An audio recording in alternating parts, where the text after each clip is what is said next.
그래도 한때. 하지만 여러분 꼭 극복해야 합니다. 넘어서야 합니다. 폐허가 변화되어 작더라도 다시 시작되는 하나님의 이야기를 우리가 바라봐야 합니다.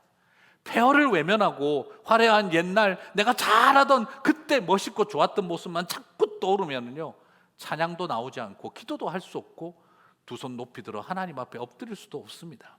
그냥 서럽고 배알 틀리고 부정적이고 까칠해지고 원망스럽고 그리고 억지 부리고 고집하기 시작하는 우리의 모습으로 가는 일은 한순간입니다. 직분이 우리를 지켜주지 않습니다. 기뻐해야 하는데 서름만 앞서는 것입니다. 여러분, 바뀌지 않는 과거를 붙들고 오늘을 가슴치며 살아가는 일이 우리에게 길이 아닌 것이죠. 바뀔 수 없는 과거에 묶이지 말고 바꿀 수 있는 내일을 바라보며 오늘을 이해해야 합니다. 과거가 만들어 놓은 오늘에 묶이지 말고 이제 바꾸어갈 내일을 기대하며 오늘 앞에 서야 합니다. 폐허에서 성전을 보는 것입니다. 화려한 옛날의 성전이 아니라 다시 지을 성전을 바라보셔야 합니다. 그럴 때 이 폐허는 결과가 아니라 다시 시작하는 출발점이 되는 것입니다. 여러분, 폐가를 다시 시작하는 출발점으로 바꾸시는 저와 여러분 되시기를 바랍니다. 우리 모두 잘 알고 있습니다. 그렇게 이 결단을 하고 시작을 하면 그럼 앞으로 쫙 풀릴까요? 그렇지 않습니다. 거기에는 회방과 방해가 따라옵니다. 에스라 4장 4절에서 6절을 보시면 이로부터 그 땅 백성이 유다 백성의 손을 약하게 하여 그 건축을 방해하되 바사왕 고레스의 시대부터 바사왕 다리오가 즉위할 때까지 관리들에게 뇌물을 주어 그 계획을 막았으며 또 아수에로가 즉위할 때에 그들이 글을 올려 유다와 예루살렘 주민을 고발하니라. 여러분, 이걸 보면 이 성전을 스룹바벨이 건축을 시작하고 난 다음부터 하나도 일이 되는 일이 없었어요. 페르시아 제국의 고레스 왕이 성전을 지으라고 보냈습니다. 그러자 이 사마리아 사람들이 모의를 해가지고 계속 음해하는 편지를 루머를 퍼뜨립니다. 그래서 페르시아 왕 2대 3대 뭐 애매한 왕이 있는데 캠비세스 왕, 아닥사스다 왕, 이 둘이가 다 있었는지 애매한 그런 역사가 있는데 어쨌든 그런 설명을 할 게 아니고 그 2대 3대 때도 결국 중단을 시켜버립니다. 그리고 나서 다리오 왕이 들어서서 다시 성전 재건을 하라고 허락을 하자. 그게 바로 학개서와 스가랴서에 나오는 이야기죠. 그걸 다시 진행을 해서 성전을 완성을 하고 그 다음에 성벽과 성문을 달려고 또 하니 또 반대하고 해가지고 아수에로 왕 시절, 아수에로 아시죠? 에스더 왕후가 있을 때, 또 여러분 성경은 잘 몰라도 300 영화는 아시죠? 300. 그거 할 때 크르세스라고 하는 그 페르시아의 왕, 그 아하수에로 왕에게 또 편지를 보내서 저것들이 반란을 일으키려고 한다. 또 계속해서 막히고 그 다음 왕 아닥사스다가 올라와서 느헤미야 때 겨우겨우 에스라가 또 와서 먼저 와서 성벽 재건을 하려고 하는데 또 편지를 보내서 중단시키고 그래서 느헤미야가 와서 겨우겨우 성벽 재건에 성공을 합니다. 집요하고 지독하게 끝까지 물고 늘어지고 괴롭혔습니다. 자, 이들은 얼마나 어떻게 그들은 악인들의 지혜는 어떤 모습일까요? 어떤 방해가 우리에게 기다리고 있을까요? 첫 번째, 악인들은 먼저 도우미와 동력자, 형제의 모습으로 다가와 우리의 대적자가 됩니다. 자, 에스라 4장 2절을 보시겠습니다. 같이 읽겠습니다. 스룹바벨과 족장들에게 나와 이르되 우리도 너희와 함께 건축하게 하라. 우리도 너희같이 너희 하나님을 찾노라. 아수르 왕 에살핫돈이 우리를 이리로 오게 한 날부터 우리가 하나님께 제사를 드리노라 하니, 이거 보면 이 사람들하고 스룹바벨이 손잡았어야 되는 거 아니야 하는 생각이 듭니다만 바로 대적자는 형제의 모습, 동지의 모습으로 다가오는 거죠. 여기서 그들이 강조하고 있는 건 뭡니까? 우리는 아수르 왕 에살하돈이 보낸 사람들이다. 언제 망한 나라의 왕을 아직까지 기억하고 있는 걸까요? 페르시아 앞에 바벨론 앞에 아수르. 그때 북이스라엘을 멸망시킨 아수르 왕의 자기들은 후견인으로 그의 도움을 받아 여기까지 온 사람들이다. 여전히 머릿속에 우리는 제국의 백성들이다. 어디 조그만한 콩딱지만한 나라 메데바사가, 페르시아가 어느 날 바벨론 멸망했다고 니네들이 대단한 줄 아는데, 그래서 그 고레스 왕의 도움을 받아서 너는 대단한 것처럼 보이는데 우리야말로 아수르 왕의 후견인으로 그 사람이 우리를 보낸 사람들이야 하는 말을 하고 있는 겁니다. 무슨 말입니까? 우리 말 들어 이 말입니다. 우리 말 들어야 될 거야 이 말입니다. 여기서 우리가 발견되어지는 논리는 바로 거기에 있습니다. 형제의 모습으로 와서, 동지의 모습으로 와서 하나님의 성전을 도와줄 것처럼 말하지만, 그러면 그 오랜 세월 동안 이거 뭐 하고 있었냐는 거죠. 그런데 그들은 도와줄 것처럼 말을 합니다. 그래서 스룹바벨은 그것을 알고 그대들과 함께하지 않겠다 거절하게 되어지지요. 결국 무슨 말입니까? 도우러 온 게 아니라 회방하러 온 것이었습니다. 말은 돕겠다고 했지만 너희들이 나를 도와야 한다는 이야기입니다. 우리들의 말을 들어줄 것처럼 하지만 결국 내 말 들으라고 강요하는 것입니다. 여러분 인생 살아보셔서 다 아시죠? 도와주겠다고 왔는데 가만히 만나보니까 어떻던가요? 자기 도우라고 나를 부른 거였습니다. 참 전문 용어를 좀 쓰기가 그렇습니다만, 도와준다고 했더니 알고 보니 나를 호구로 만들었더라 하는 생각이 들 때가 있죠. 바로 이런 일들을 그들이 하러 온 것이었습니다. 이것이 악인들의 지혜입니다. 동지의 모습으로 와 대적자가 되는 것. 그리고 두 번째 악인의 모습은 어떻게 방해를 하느냐, 일어나지도 않을 일에 대해서 사람들에게 포비아를 형성시키고 두려움을 만들어내어서 사람들로 하여금 그 진정성을 의심하게 만들어갑니다. 페르시아 왕에게 사마리아 사람들이 편지를 보냈습니다. 에스라 4장 13절을 보면, 이제 왕은 아시옵소서, 만일 이 성읍을 건축하고 그 성곽을 완공하면 저 무리가 다시는 조공과 관세와 통행세를 바치지 아니하리니 결국 왕들에게 손해가 되리이다. 지금 스룹바벨이 성전을 지으러 왔습니까? 성곽을 건축하러 왔습니까? 성전을 건축하러 왔죠. 성전은 종교시설입니다. 그런데 지금 이 사람들 말을 살짝 바꿔서 성곽을 건축하면, 성곽은 군사시설입니다. 종교시설을 지으러 온 사람들을 군사시설 지을 사람으로 만에 하나 그렇게 함으로써 이들이 대적자가 되고 역적이 될 거라고 페르시아 왕에게 두려움을, 염려를 심어주고 있는 심리전을 쓰고 있습니다. 항상 대적자들은 일어나지도 않은 일에 대해서 만에 하나를 내세워 9,999가지의 긍정적 요소보다 한 가지의 부정적 요소를 가지고 만에 하나를 외치기 시작하면서 걱정과 염려를 마음에 심습니다. 걱정과 염려가 마음에 들어오기 시작을 하면은요, 9,999개의 긍정적인 것보다 한 개의 불만이 불신이 되고 분노가 되는 것을 발견하게 됩니다. 이런 심리전과 여론전은 아주 효과적이었습니다. 만에 하나에 불과한 그 일은, 일어나지도 않은 그 일은 이미 일어날 일로 프레임에 갇혀버렸습니다. 기정사실이 되어버렸습니다. 페르시아 왕국과 고레스 왕의 지지와 명령을 받아 충성스럽게 순종한 스룹바벨이 어느 틈에 고레스 왕과 그리고 페르시아 제국의 적대자가 되고 손해를 끼칠 위험한 인물로 프레임에 갇혀버렸습니다. 자신들만이 페르시아의 충성이고 아살핫돈 왕에 충성하고 있다라고 말하는 자신들이 바로 페르시아 제국의 가장 적절한 충신인 것처럼 모든 프레임이 바뀌어버리는 희한한 자리에 들어가게 된 것입니다. 이게 바로 악인들의 지혜입니다. 오늘 이거 너무 감동받고 가시면 안 됩니다. 인생 저렇게 사는 거다. 세 번째 악인의 지혜는 자신들의 만일을 나름 사실관계를 역사에서 찾아 과거사를 끌고 들어와서 일어날 수 있는 팩트가 될 거라고 오히려 둔갑시키고 있습니다. 만일을 내세우는 사람들은요, 그 가정법 센텐스만 계속 쓰고 있는 것이 아니라 결국 팩트를 갖고 와서 그것이 기정사실이 될 것으로, 사실이 될 것으로 만드는 일에 능숙합니다. 추측에 기초한 모함이 사실이 될 수 있다는 걸 명확하게 말해서 자신들의 모함과 루머에 알리바이를 더하게 만드는 것이죠. 에스라 4장 15절을 보시면, 왕은 조상들의 사기를 살펴보시면 여기서 조상들은 바벨론 제국의 왕들과 아시리아 제국의 왕들을 말합니다.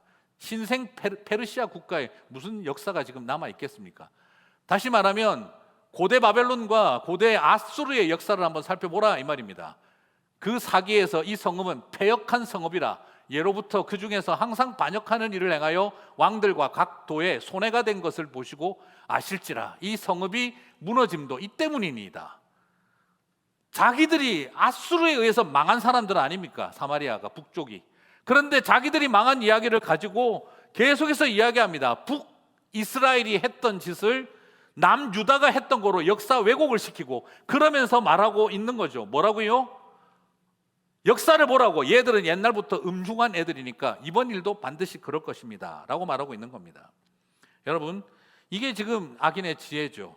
법정에서 배심원들을 헷갈리게 하고 여론을 호도하게 하기 위해서 이 사안과 아무런 관계없는 증인의 과거사를 끌고 들어와 흔들어 놓는 방법이죠. 메시지를 공격할 수 없으면 메신저를 공격하라 하는 이런 성격입니다. 이것은 나름대로 사실이기도 하기 때문에 사람들의 마음을 흔들어 놓기 최적인 겁니다. 어떤 사람이 현장 목격자라고 증인을 하면 들고 나오는 거죠. 고등학교 때 마리화나 했다면서요. 그리고 어떤 일을 증언하고 말을 하고 있으면 당신 알고 보니까 과거에 이혼 경력 있다던데, 당신 알고 보니까 너 노조원 출신이지, 너 고등학생 때 대학생 때 데모했지, 그런 것을 가지고 나와서 사람을 흔들어 놓고 진정성을 파괴하는 방법을 사용을 합니다. 오늘 이것이 바로 누구의 방법이라고요? 사마리아 사람들의 방법이었습니다. 치명적인 회방이었고 결국 그 결과는 어떻게 되었느냐? 사마리아 사람들의 의도대로 17절 이후를 보면 왕은 이 함정에 빠져버립니다. 그리고 페르시아 왕은 당장 성전 건축을 때려치워라 하고 명령을 내리고 이 일은 거의 20년 동안 중단되게 됩니다. 사랑하는 성도 여러분, 그리스도인들은 이런 악인들의 지혜를 배우면 안 됩니다. 하나님 앞에 진정성 있게 살아가기 위한 참된 고민 앞에 엎드려야 합니다. 그렇다고 한다면 이제 이 무너진 성전을 재건하는 일은 이런 방해에 의해서 실패했는가? 중단되었으니 실패한 것 아닌가? 사마리아인들이 이긴 게 아닌가? 성전은 하나님이 세우는 게 아니라 페르시아 왕이 세우는 거네. 여러분, 결코 그렇지 않습니다. 성전을 회복하고 세우는 일은 페르시아의 왕도 아니고 스룹바벨도 아니라 하나님이 하시는 일인 줄 믿습니다. 무너진 성전을 다시 세우게 하는 일은 우리의 능력도 아니고 하나님의 은혜로만 가능한 줄 믿습니다. 당장은 성전 재건을 막고 그리고 세상이 이긴 것처럼 보였습니다. 사마리아의 꼼수가 통한 것처럼 보였습니다. 그리고 페르시아의 오만함이 승리한 것처럼 보였습니다. 그러나 이 모든 것들은요, 하나님의 때를 맞추는 도구에 불과했습니다. 왜요? 하나님은 70년 뒤에 모든 것을 회복시킬 것을 약속하셨기 때문입니다. 예레미야 29장 10절을 보겠습니다. 같이 읽겠습니다. 여호와께서 이와 같이 말씀하시니라. 바벨론에서 70년이 차면 내가 너희를 돌보고 나의 선한 말을 너희에게 성취하여 너희를 이곳으로 돌아오게 하리라. 여러분, 하나님은 70년 뒤에 이 모든 것을 이루겠다고 약속하셨습니다. 그들이 중단시키고 회방했다고 승리하고 성공한 것이 아니었습니다. 정확하게 성전이 무너진 지 70년 뒤에 이 방해가 끝나고 다리오 왕 때 학계 선지자와 스가랴 선지자를 통해 다시 시작되고 난 이후에 스룹바벨이 성전을 완공하고 보니 성전이 무너진 지 딱 70년이었습니다. 70년 전에 성전이 무너지고 하나님이 예레미야에게 하신 말씀 그대로 70년 뒤에 성전이 완성이 되었습니다. 그들은 이 일에 이긴 것 같았고 페르시아 왕의 손에 모든 게 달려있는 것처럼 보였으나 결국은 하나님의 때에 맞게 일어났던 일이었음을 보게 되는 것입니다. 사랑하는 성도 여러분, 저는 그래서 여러분에게 말씀드리고 싶습니다. 이 세상의 회방과 방해조차 하나님의 때를 이루기 위함이라. 여러분, 그러므로 중단되고 멈추어 서고 포기당했다고 낙심하지 마십시오. 하나님의 때를 이룰 뿐입니다. 이게 사람의 힘과 능력으로 되겠습니까? 다시 말씀드리면 성전은 새 상황이 아니라 하나님이 지으시는 겁니다. 그래서 하나님은 약속하고 당신의 백성들에게 이루라고 말씀하고 있는 겁니다. 그래서 스가랴 4장 9절, 오늘 저도 헷갈립니다. 에스라의 스와 스가랴의 스기 같이 붙어서 자꾸 스슥 하니까 저도 헷갈리는데요. 그때 스가랴 4장 9절을 보시면 같이 읽겠습니다. 스룹바벨의 손이 이 성전의 기초를 놓았은즉 그의 손이 또한 그 일을 마치리라 하셨나니. 여러분, 스룹바벨이 이 기초를 놓게 했으니 나는 스룹바벨을 통해 반드시 이 일을 마칠 것이다. 우리 주님이 말씀하셨습니다. 그리고 이루게 하십니다. 저와 여러분은 약하고 우리는 저 사마리아 사람들의 그 악한 지혜 앞에 휘둘리고 우리는 저 페르시아 왕의 힘 앞에 아무것도 못하는 것처럼 여겨지지만 하나님은 이 연약한 저와 여러분에게 이 모든 일을 하게 하시는 줄 믿습니다. 여러분, 사마리아인들이 아무리 간교한들, 페르시아 왕이 아무리 우리보다 힘이 센들 그 모든 일을 하게 하시는 분은 하나님이신 줄 믿습니다. 그리고 하나님은 말씀하십니다. 너의 능력과 힘으로 의지하지 마라. 스가랴 4장 6절을 보시면 하나님이 말씀하십니다. 같이 읽겠습니다. 그가 내게 대답하여 이르되 여호와께서 스룹바벨에게 하신 말씀이 이러하니라. 만군의 여호와께서 말씀하시되 이는 힘으로 되지 아니하며 능력으로 되지 아니하고 오직 나의 영으로 되느니라. 아멘이십니까? 그렇습니다. 우리의 힘과 능력, 세상의 왕의 힘과 능력으로 되는 일이 아니라 오직 나의 영으로 되느니라. 하나님의 영이 이 모든 일들을 폐허해서 성전을 세우는 그 은혜를 허락하여 주실 줄 믿습니다. 그리고 우리에게 큰 힘을 얻으라고 도전하는 거예요. 스가랴 4장 7절 큰 목소리로 한번 읽겠습니다. 같이 읽겠습니다. 큰 산아 네가 무엇이냐? 네가 스룹바벨 앞에서 평지가 되리라. 큰 산아 네가 무엇이냐? 네가 스룹바벨 앞에서 평지가 되리라.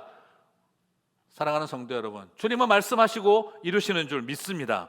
사마리아인들의 모함과 이간질과 거짓 루머, 그런 큰 산도 스룹바벨 앞에서 평지가 될 것이라고 약속하셨습니다.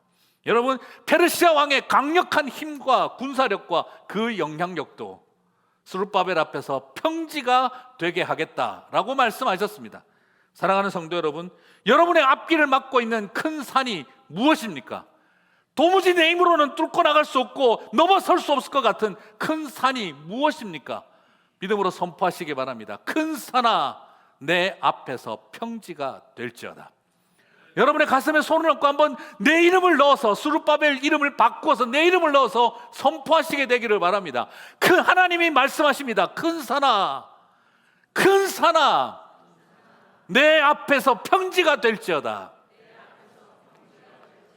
그 역사가 반드시 여러분 안에 이루실 줄 믿습니다. 사랑하는 성도 여러분, 큰 산은 평지가 되고 황폐한 땅은 성전이 될 것입니다. 큰 산은 평지가 되고 황폐한 땅은 성전이 될 것입니다. 폐허였던 상관없습니다. 공사하다가 중단된 50년이 중단된 반세기가 중단된 폐건물이 되었든 폐가가 되었든 사람들이 폐급으로 취급하든 상관없습니다. 하나님은 약속하시고 이루시는 것입니다. 중단되었다고 절망하지 마십시오.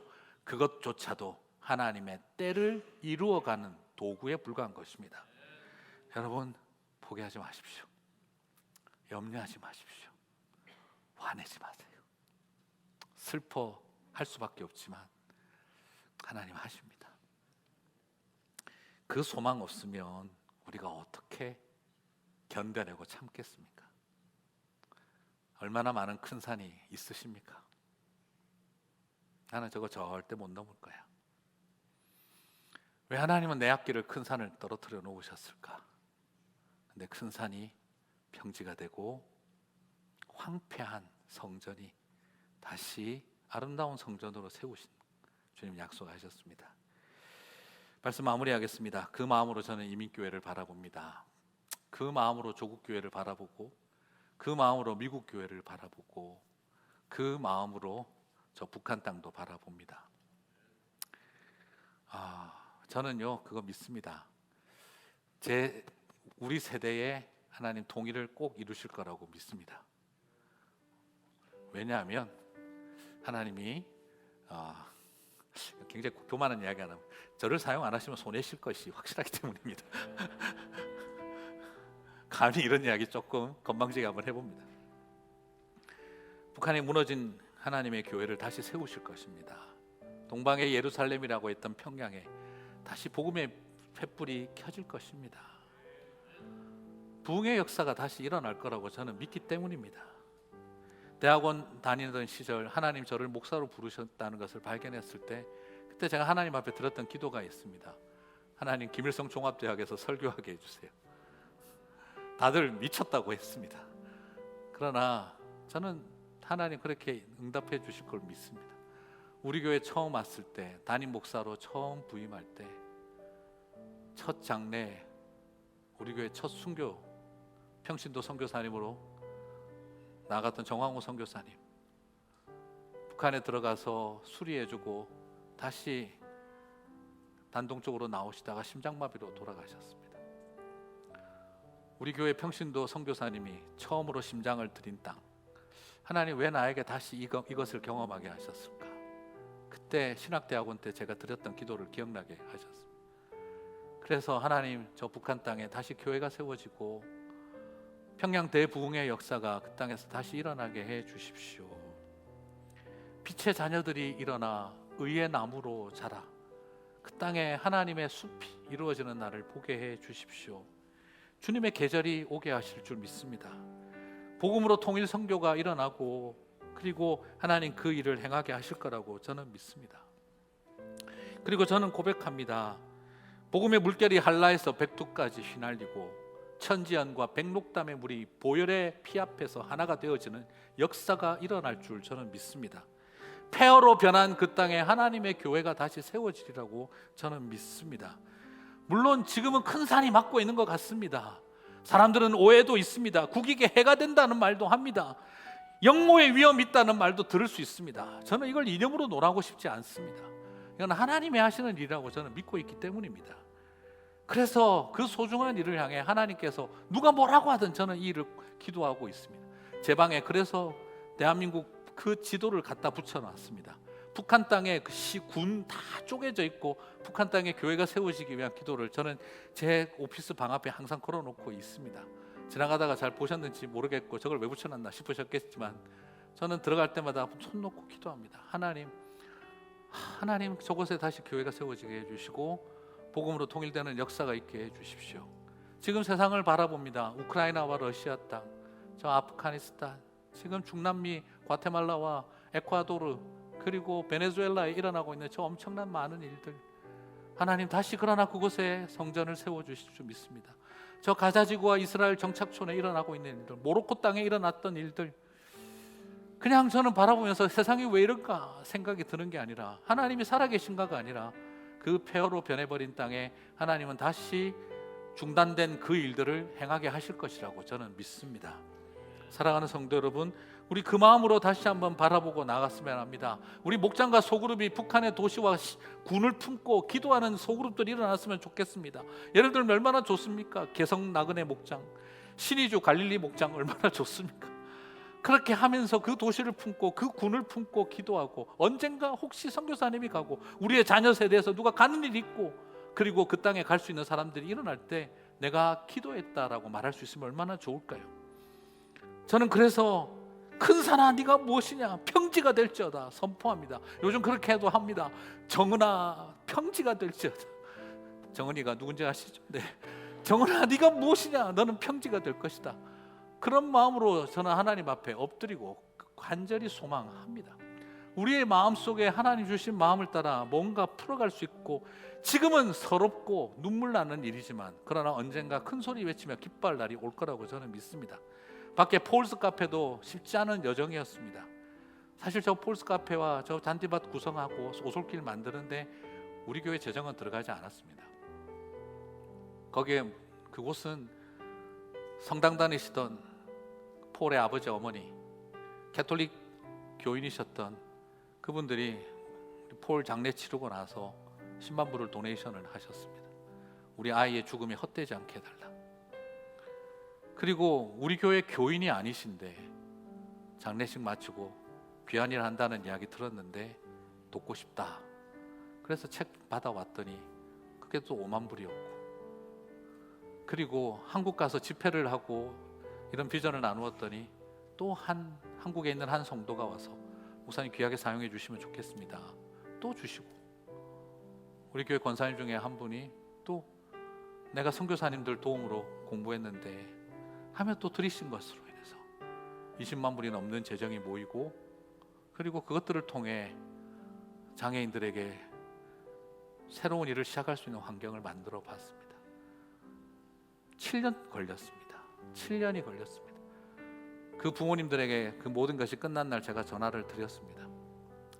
전화를 드렸는데 눈물밖에 안 나더라고요. 너무너무 감사합니다. 폴의 죽음은 결코 헛되지 않게 하고 싶습니다. 목사님 고맙습니다. 우리 아이의 이름으로 아무 말도 못하고 죽어간 발달장애인 아이의 끝이 아니라 새로운 것으로 남게 되니 너무 좋습니다. 감사합니다 하고 전화를 끊었습니다. 내년에는 이제 그곳에서 우리 지금도 장애 훈련을 많이 받고 좋은 팀들과 연결이 되어졌는데, 이제 앞으로는 더 장애인을 고용할 수 있는 날도 올 거라고 저는 생각합니다. 이제 우리 교회도 탈북자 난민교회를 2곳을 선정했습니다. 한 집사님의 도네이션을 통해 난민교회 2곳을 선정을 했고, 그리고 이민자와 북한 난민들이 함께 만나 이제 우리가 그곳을 방문도 하고 그분들이 우리에게도 오고 같이 함께 교회를 세워가고 돕는 일을 시작을 하려고 합니다. 여러분, 이런 일을 위해서 기도해 주시고 함께 해 주시기를 바랍니다. 사랑하는 성도 여러분, 50년 동안 폐허가 되어진 성전, 반세기를 포기했던 곳, 그곳에 스룹바벨을 통해 교회를 다시 성전을 세우신 하나님이시라면 우리의 가정과 우리의 마음과 우리의 심령이 얼마나 마르고 무너지고 깨지고 상했다 하더라도 하나님은 말씀하시고 이루시는 줄 믿습니다. 그 소망을 안고 그 길을 걸어가게 되는 저와 여러분 되시기를, 그래서 그 큰 산 앞에서 당당히 맞짱 뜨며 일어서는 하나님의 사람들 되시기를 주님의 이름으로 축복합니다.